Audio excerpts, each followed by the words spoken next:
हमेशा याद रखिएगा, दया मांगने से नहीं मिलती है। दया, गुरु की दया गुरु आदेशित कर्म से मिलती है।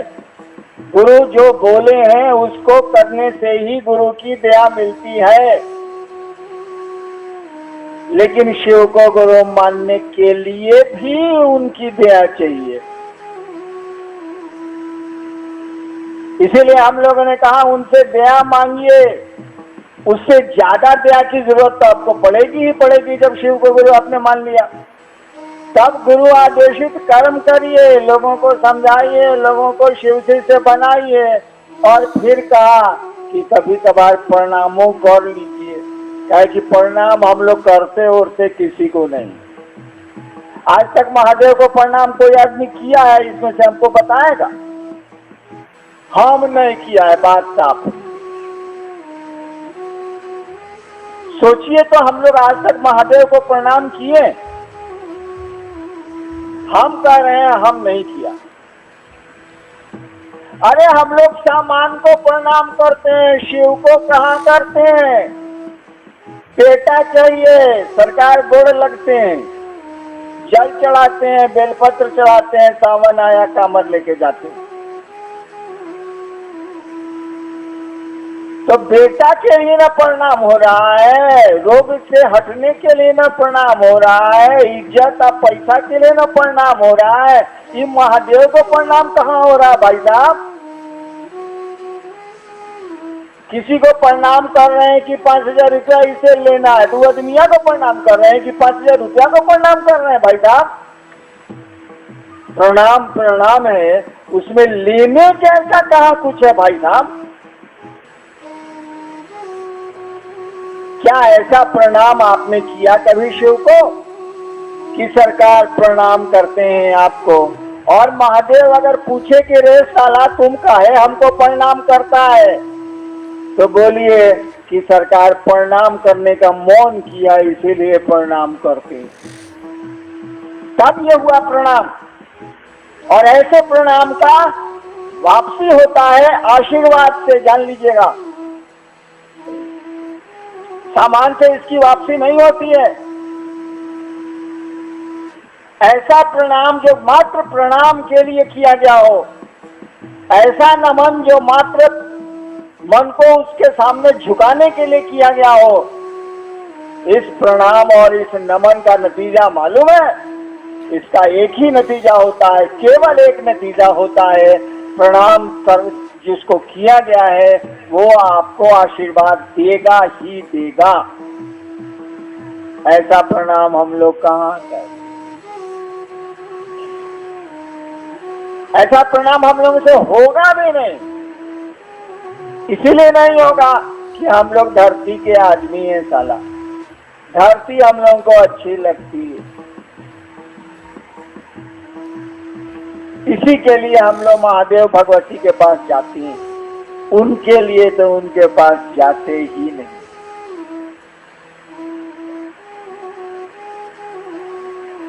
तो आप जाइए शिव के पास, मेरे पास आने की कोई जरूरत नहीं है। हम वहां जाएंगे तो घंटा जाइएगा, किसके पास जाइएगा? इसीलिए हरिनाम महत्वपूर्ण नहीं है।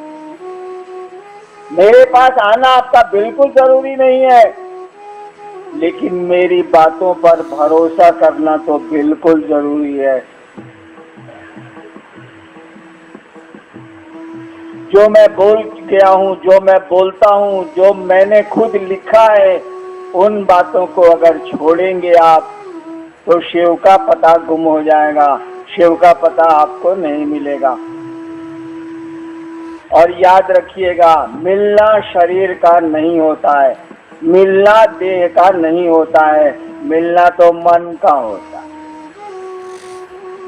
मन मिलता है किसी से, शरीर नहीं मिलता। पति पत्नी एक साथ एक बिस्तर पर रहते हैं और तलाक के मुकदमे होते हैं। दो भाई एक रूम में रहते हैं और जमीन के झगड़े होते हैं। शरीर तो एक साथ रहता है, कहाँ मिला भाई? मन मिलता है।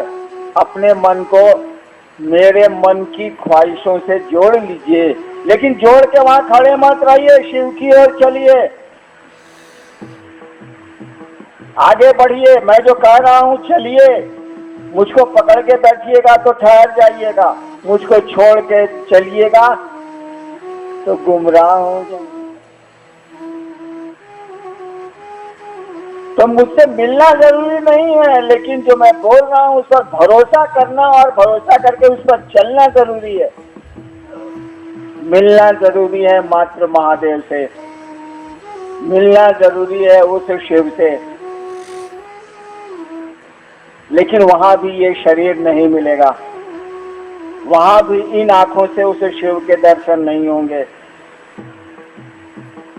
आपका मन ही दर्शन पाएगा, आपका मन ही उनसे मिल सकता है, शरीर नहीं मिलता है। शरीर का क्या भरोसा, आज है कल नहीं होगा। तो जो गुरु भाई कहते हैं कि हईना अंज से मिलना जरूरी है, एकदम गलत बात है। मुझसे मिलना बिल्कुल जरूरी नहीं है, लेकिन मेरी बातों पर भरोसा करके चलना जरूरी है, अन्यथा शिव शिष्यता में आपको चलने में दिक्कत होगी।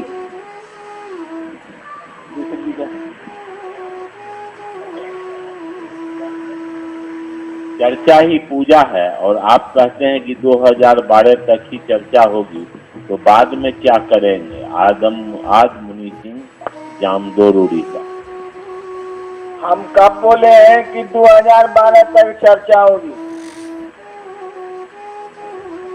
शिष्यानुभूति मैंने लिखी है, उसमें पढ़ा है चर्चा पर, दूसरा सूत्र को पूरा पढ़े हैं। उसमें लिखा है कि ये अविरल आत्मा अनुभूति है, हमेशा चलेगी। ये अविरल जो रुकती नहीं है, जो विरल नहीं होती है, अंतहीन है, इसका अंत है ही नहीं। लोग रोज धरती से जाएंगे, रोज नए लोग पैदा होंगे, चर्चाएं चलती रहेंगी। ये हमने कब कह दिया कि 2012 तक? मैंने तो कहा है कि अंतहीन है, इसका अंत नहीं है।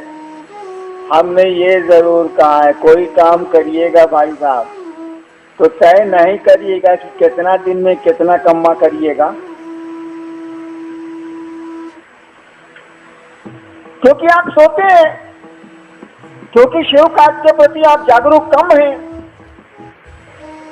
तो आपको तो टारगेट देना होगा ना कि शाम के पहले आप फला जगह तक पहुंचिए। अब जिस चाल से चले आप चले, लेकिन आपको पहुंचना होगा, कोई लक्ष्य तो देना होगा, कुछ निर्धारित तो करना होगा कि यहाँ तक चलना है, कुछ तय तो करना होगा कि 12 महीने में पूरा कोर्स पूरा करके परीक्षा देनी है बच्चे को, कि एक के बाद में एग्जामिनेशन लीजिएगा, पढ़ेगा वो। हमने कहा कि 2012 यानी अब 1.5 साल बचा, 2012 तक कम से कम जागिए, और इतना जागिए कि देश के कोने कोने में लोग जान जाएं कि शिव लोगों के गुरु होते हैं। तब चलेंगे विदेश, तब चलेंगे लोगों के बीच में शिव शिष्यता को जगाने। अभी शिव का शिष्य तो बनाइए। हमने कहा ही नहीं कि 2012 तक चर्चा चलेगी। हमने तो लक्ष्य निर्धारित किया है कि भैया उड़ीसा से निकल के आंध्रा में कहीं नहीं घुस रहे हो, सुंदरगढ़ से निकल के कटागढ़ पूरी कहीं नहीं जा रहे हो, तो ससुरा घूम घूम के सुंदरगढ़, घूम के सुंदरगढ़, ऐसे कैसे चलेगा?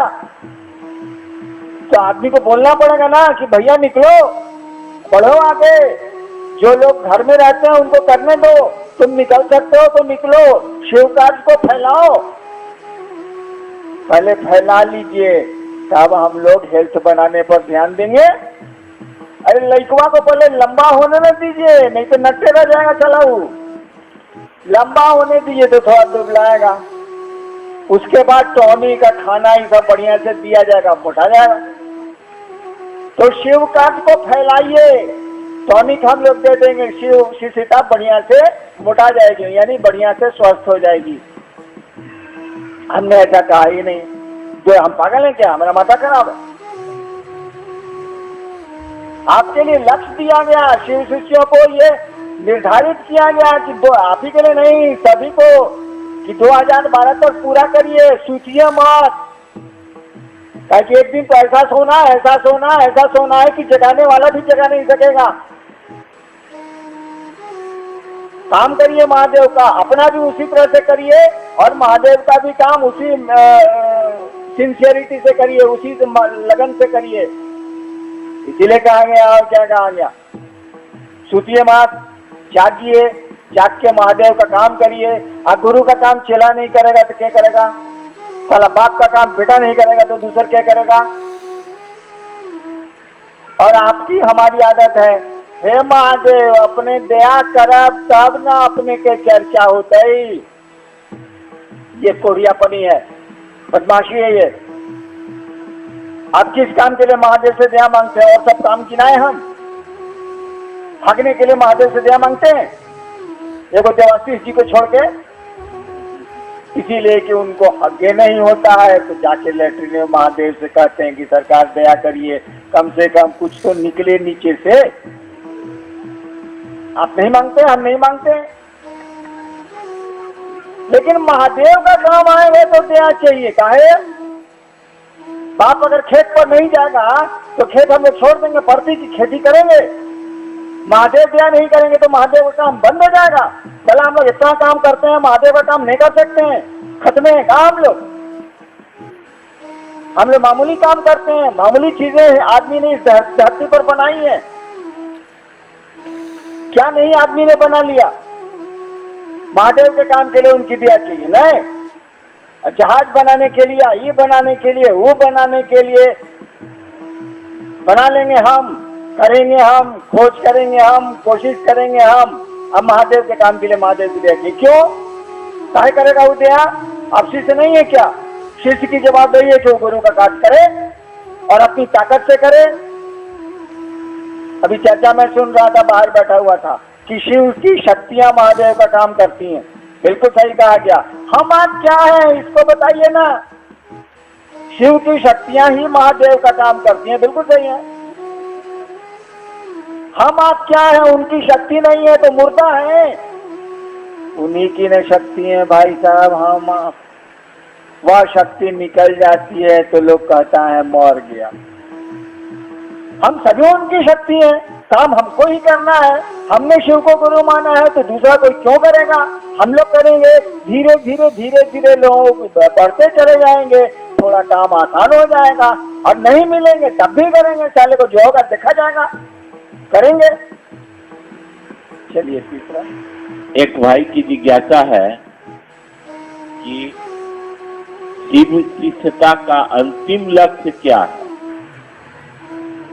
आपने सवाल सुना, शिव शिष्यता का अंतिम लक्ष्य क्या है?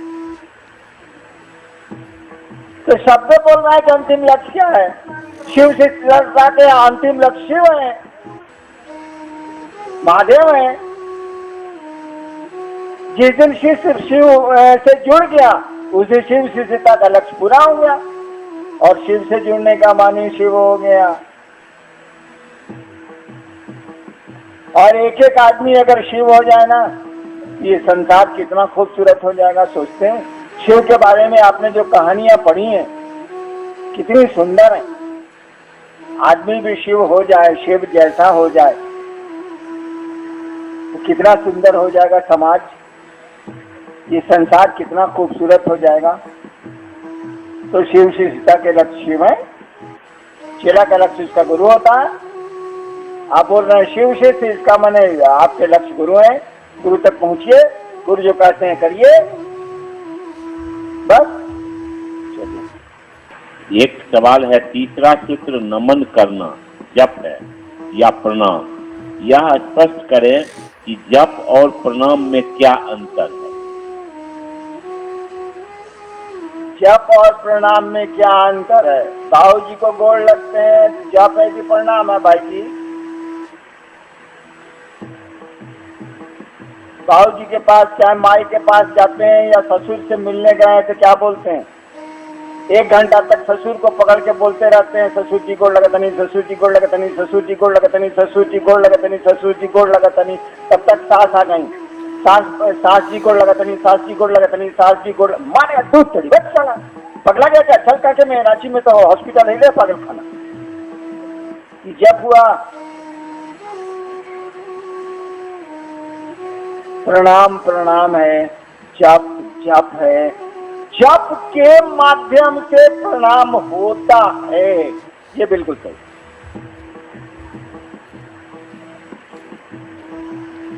आप किसी भी तरह से स्टेशन जा सकते हैं। कहिएगा कि टेम्पो से स्टेशन जाना जरूरी है क्या, कि स्टेशन जाना जरूरी है? कोई कहेगा स्टेशन जाना जरूरी है, टेम्पो से जाइए, रिक्शा से जाइए, साइकिल से जाइए, गाड़ी से जाइए।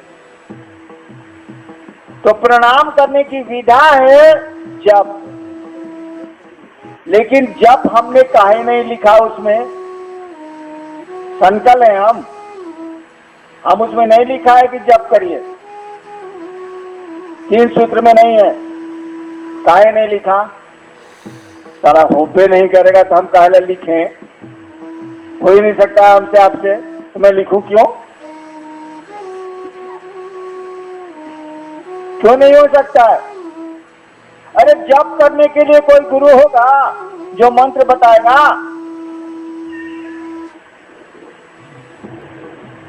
हमको आपको गुरु ही नहीं है तो मंत्र के बतावेगा। और जो गुरु मिलता है धरती पर, हम क्या बोलें? उसके मंत्रों का जप किया जाए तो हमारी आपकी क्या स्थिति होती है? नजर घुमा के दुनिया की ओर देख लीजिए। क्योंकि जप का सिद्धांत है कि तुम्हारी ताकत, गुरु की ताकत और मंत्र की ताकत, तीनों ताकत मिलेगी एक साथ, तब जाके जप होगा। तो जप करने की ताकत हम लोग को है। कौन सी के लिए? सरकार 8 साल ब्याह के हो गया है, अभी तक हमको एको बाल बच्चा नहीं है, जप कर रहे। उस देवता के लिए तो जप हो नहीं रहा है, तो आपकी शक्ति तो काम नहीं कर रही है, बहुत कम कर रही है, हल्का कर रही है। गुरु आपको मिले तब ना। चलिए आपको गुरु मिल गए शिव, उन्होंने बताया नमः शिवाय, यदि बताया नहीं है, यदि नमः शिवाय, तो नमः शिवाय का जो भी देवता हो, शिव ही है, जो भी देवता हो, तीनों ताकत मिलेगी तब जाके जप सफलीभूत होगा, सार्थक होगा। तो पहले गुरु से मिल लीजिएगा तब न जप। अभी तो गुरु से मिलने का उपाय हम बता रहे हैं कि नमः शिवाय से प्रणाम करिए। इस प्रणाम को आप जप में ले जा सकते हैं। मन करे तो माला कई तरह की होती है, एक सांस की माला होती है, आपकी सांस चलती है ना, वो भी माला है, आती है जाती है, आती है जाती है, आती है जाती है। एक आदमी की सांस 24 घंटे में 21,600 बार चलती है औसतन। एक आदमी 24 घंटे में सांस लेता है 21,600 बार औसतन। ये भी एक माला है जिसको अजपा जप बोलते हैं। रुद्राक्ष की माला भी एक माला है, तुलसी की माला भी एक माला है, कमलगट्टे की माला भी एक माला है, अंगुली की माला भी एक माला है। हमने कहा कि जौन माला पर मन करे जप करिए, अगर करना चाहते हैं। ये जप कुछ नहीं है, आप पहले प्रणाम करिए, गुरु से संबंध बनाइए तो जप होगा, नहीं बनाइएगा नहीं होगा। पहले गुरु को प्रणाम करना सीखिए। आप चाहिए तो ये प्रणाम जप के माध्यम से कर सकते, आपका मौन। चलिए नेक्स्ट। बहन आत्मनी जी उड़ीसा, इन्होंने लिखा है, साहब से अनुरोध है कि शिष्यानुभूति छपवा कर बांट सकते हैं कि नहीं? अगर बांट सकते हैं तो क्या कुछ उसके ऊपर मूल्य लगाया जाए या नहीं? शिष्यानुभूति हम लोगों ने निर्णय लिया है बहुत शुरू से कि उसका कोई मूल्य नहीं लगाया जाएगा, और लोगों को उसको छापने का अधिकार नहीं है। आप छपवाना चाहते हैं तो मुख्यालय से पूछना पड़ेगा, क्योंकि गलतियां हो जाएंगी तो लिखित में जब गलती हो जाएगी तो इसको सुधारना बहुत मुश्किल होता है भविष्य में, और कोई बात नहीं। शिष्यानुभूति आपको मुख्यालय से अप्रूव कराना होगा, तभी आप छाप सकते हैं, और मूल्य का तो सवाल ही नहीं है, मूल्य तो आप ले ही नहीं सकते।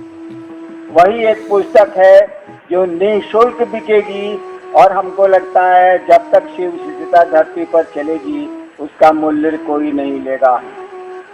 बहन अक्षरा उड़ीसा, गुरु से जुड़ाव कैसे हो? अभी हम बोले हैं कि गुरु से जुड़ाव गुरु आदेशित कर्म करने से होगा। गुरु ने जो कहा सो करिए, नहीं मन करे करने का तो गुरु से दया मांगिए, दया वो नहीं करें तो झगड़ा करिए। झगड़ा करते थे कि नहीं करते थे, याद नहीं है? लइकाई में माई बाप से झगड़ा होता था कि नहीं हम लोगों का? 3 दिन से कह रहे हैं कि हमारा जूता फट गया है, जूता फट गया है, जूता फट गया है। न मम्मी ध्यान दे रही है, न पापा ध्यान दे रहे हैं। वो लड़का जानता है कि देगा तो मम्मी पापा ने देगा, सारे रोड का आदमी नहीं देगा। चौथे दिन आए स्कूल से, मम्मी बोली कि नाश्ता कर लो बउआ। तुरंत कहा कि नाश्ता फास्ता आज कुछ नहीं होगा। मम्मी पूछी कि काहे? कहा कि काहे का कोई जवाब नहीं, बस्ता भी उठा के हम फेंके कल से स्कूल भी नहीं जाएंगे। मम्मी पूछ रही काहे इतना खिसिया हो, मास्टर मारा है क्या? काहे मास्टर मारेगा? 3 दिन से कह रहे हैं कि मेरा जूता फट गया, कोई चिंता नहीं है, हमको चलने में दिक्कत होता है। लड़का सब कहता है कि फटा हुआ जूता पहन के स्कूल आता है। मम्मी ने कहा नाश्ता थोड़ा सा कर लो। कर नहीं सकते हैं आज हम नाश्ता, आज तो हम नाश्ता करबे नहीं करेंगे।